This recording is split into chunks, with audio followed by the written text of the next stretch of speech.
Beruntung kalian menjadi umat yang dimana qala Sayyidina Ali karamallahu wajhah, inna Rasulullah fi akhir nafsi haragat syafataihi marratain fa'algaitu sam'i fasami'tuhu yaqul ummati ummati faqbilah Rasulullah.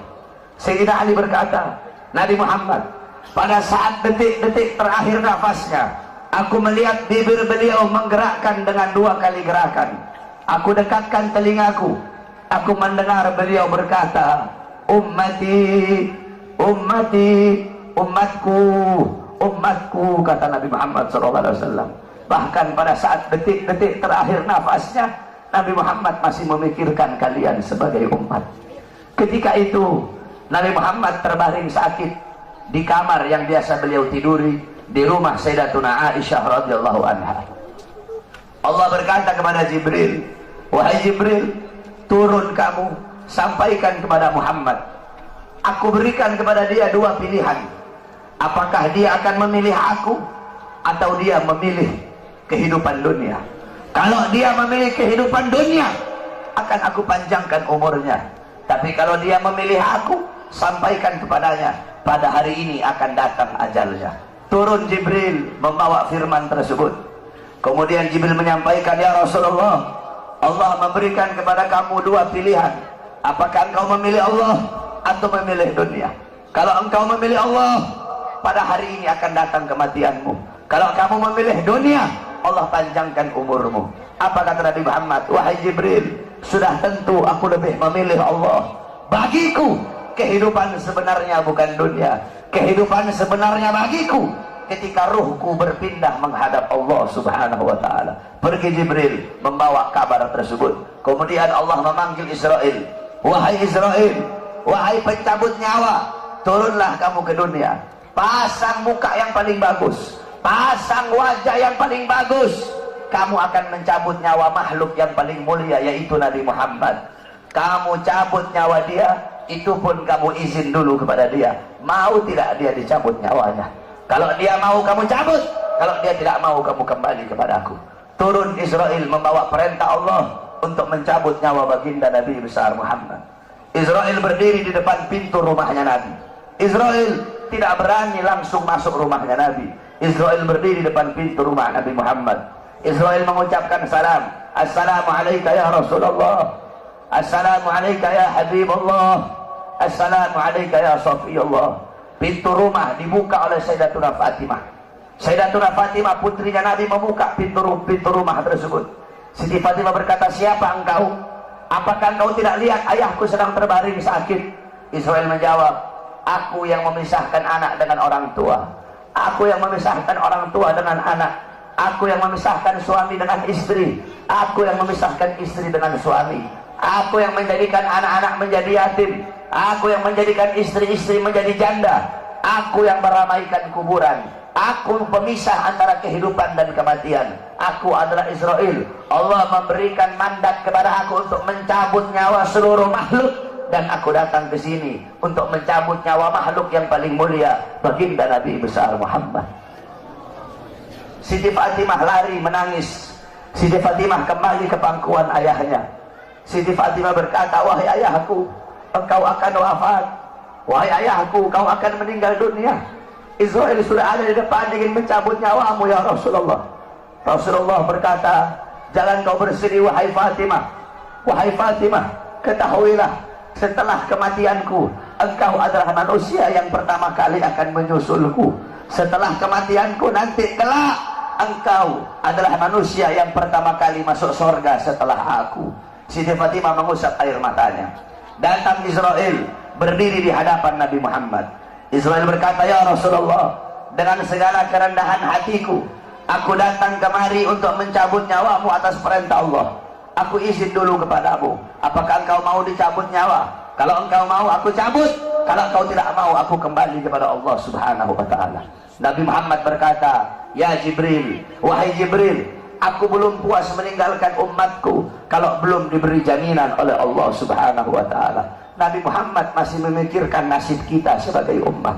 Nabi Muhammad pergi menghadap, Jibril pergi menghadap Allah. Jibril berkata, ya Allah, kekasihmu Rasulullah meminta jaminan untuk umatnya. Apa kata Jibril? Ya Rasulullah, ya Allah, kekasihmu meminta jaminan untuk umatnya.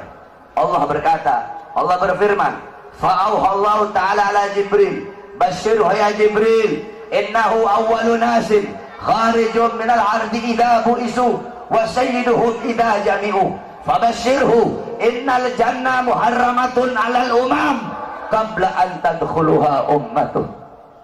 Nabi Allah berkata kepada Jibril, wahai Jibril, sampaikan kepada kekasihku Muhammad, dia adalah manusia yang pertama kali akan aku bangkitkan dari dalam kubur. Dia adalah manusia yang menjadi pemimpin seluruh manusia di dunia dan akhirat. Dia menjadi pemimpin kelak ketika hari kebangkitan. Dan sampaikan kepadanya, jaminan dariku, surga aku haramkan untuk dimasuki oleh umat manapun sebelum surga dimasuki oleh umatnya. Turun Jibril bawa wahyu tersebut. Rasulullah berkata, al-an karrat aini, sekarang aku senang, sekarang aku puas, cabutlah nyawaku wahai Israel. Dicabut nyawa Nabi Muhammad SAW. Ketika dicabut nyawa Nabi Muhammad mendesah. Nabi Muhammad berkata, dicabut lagi nyawa Nabi Muhammad. Nabi Muhammad berkata, Nabi Muhammad merasakan sakit. Di sebelah kanannya Nabi ada sebuah cawan berisi air. Nabi Muhammad letakkan tangannya di cawan tersebut. Beliau usap air keringat yang keluar dari wajah beliau. Kemudian beliau berkata, wahai Israel, apakah seperti ini rasa sakit dicabut nyawa? Israel berkata, iya ya Rasulullah, seperti itulah rasa sakit dicabut nyawa. Nabi berkata, apakah rasa sakit seperti ini juga yang nanti bakal dialami oleh umatku? Apakah rasa sakit seperti ini yang nanti bakal umatku rasakan wahai Israel? Israel berkata, iya ya Rasulullah, rasa sakit seperti itulah yang nanti bakal dialami oleh umatmu. Rasa sakit seperti itulah yang nanti bakal dirasakan oleh umatmu. Mendengar itu Nabi Muhammad menangis. Nabi Muhammad mengangkat tangan. Doa terakhirnya Nabi Muhammad, harapan terakhirnya Nabi Muhammad, doa yang menutupi wafatnya Nabi Muhammad SAW. Beliau mengangkat tangan dan berdoa, Allahumma khaffif ala ummati fi sakaratil maut. Ya Allah, ringankanlah sakaratul maut umatku. Ya Allah, permudahkanlah sakaratul maut umatku. Aku nabi mereka, aku pemimpin mereka, aku penanggung jawab mereka ya Allah. Biar aku menanggung seluruh rasa sakit sakaratul maut umatku. Biar aku menanggung beban penderitaan rasa sakit mereka ya Allah. Umatku tidak akan kuat, mereka tidak akan sanggup ya Allah.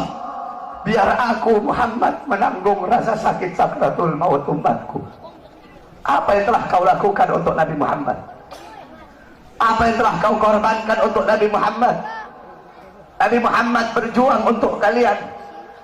Nabi Muhammad menanggung rasa sakit sakaratul maut kalian. Karena begitu cinta beliau kepada kalian sebagai umat. Saya dan kalian, kita tidak bisa membalas jasa-jasa Nabi Muhammad SAW. Sekalipun kalian merangkak dari rumah kalian menuju kuburnya Nabi Muhammad, kalian tidak akan bisa membalas jasa-jasa Nabi Muhammad SAW.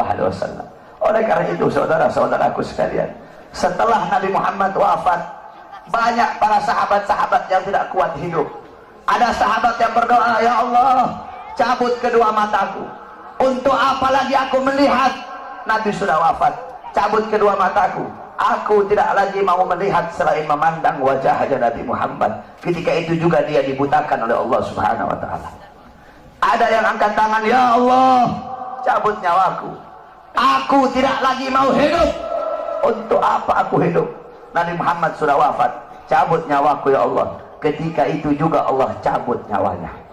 Kemudian ada seorang perempuan, ada seorang wanita, galat li Aisyah, ya Aisyah, ikshif li qabrin Nabi.